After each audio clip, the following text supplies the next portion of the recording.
श्रीमन्नारायणीयम् 62 दशकम् गोवर्धनपूजा। कदाचित् गोपालान् विहितमखसंभारविभवान् निरीक्ष्य त्वं शौरे मघवमदमुत्वं सिधुमना विजानन्नप्येतान् विनयमृदुनन्दादिपशुपान् अपृच्छः को वायं जनकभवदामुद्यम इति। बभाषे नन्दस्त्वां सुदननुविधेयो मघवतो मघो वर्षे वर्षे सुखयदि सवर्षेण पृथिवीं नृणां वर्षायत्तं निखिलमुपजीव्यं महितले विशेषादस्माकं तृणसलिलजीवा हि पशवः। इति श्रुत्वा वाचं पितुरयि भवानाह सरसं धिगे तन्नो सत्यं मघवजनिता वृष्टिरिति यल् अदृष्टं जीवानां सृजति खलु वृष्टिं समुचितां महारण्ये वृक्षा किमिव बलिमिन्द्राय दतते। इदं तावत् सत्यं यदिह पशवो न कुलधनं तदा जीव्यायासौ बलिरचलभर्त्रे समुचितः सुरेभ्योऽपुत्कृष्टा ननु धरणिदेवा क्षितितले तदस्तेऽप्याराध्या इति जगदि तत्त्वं निजजनान्।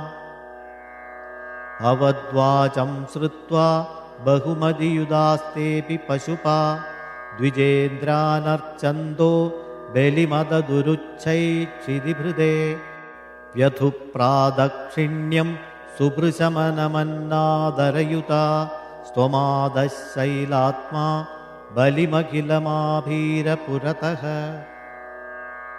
अवोजश्चैवं तान् किमिह विदधं मे निगदितं गिरीन्द्रो नन्वेष स्वबलिमुपभुङ्क्ते स्ववपुषा अयं गोत्रो गोत्रद्विषि च कुपिते रक्षितुमलं समस्तानित्युक्ता जघृषुरखिला गोकुलजुष परिप्रीता यातो खलु भवदुपेता व्रजजुषो व्रजं यावत्तावन्निजम् अखविभङ्गं निशमयन् भवन्तं जानन्नप्यधिकरजसा क्रान्तहृदयो न सेहे देवेन्द्रस्त्वदु अरचितात्मो नदिरपि मनुष्यत्वं यादो मधुभिदभिदेवेष्वविनयं विदत्ते चेन्नष्टस्त्रिदशसदसां कोऽपि महिमा ततश्च त्वं शिष्ये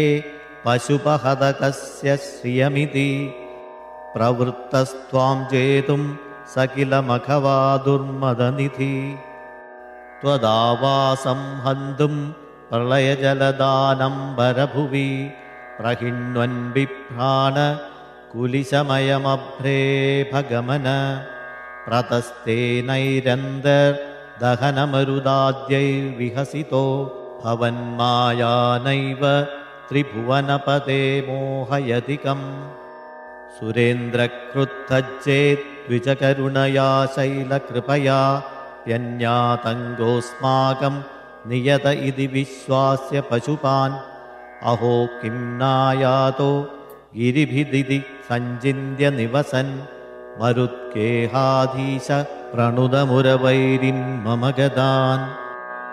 ॐ नमो भगवते वासुदेवाय श्रीकृष्णपरमात्मने नमः।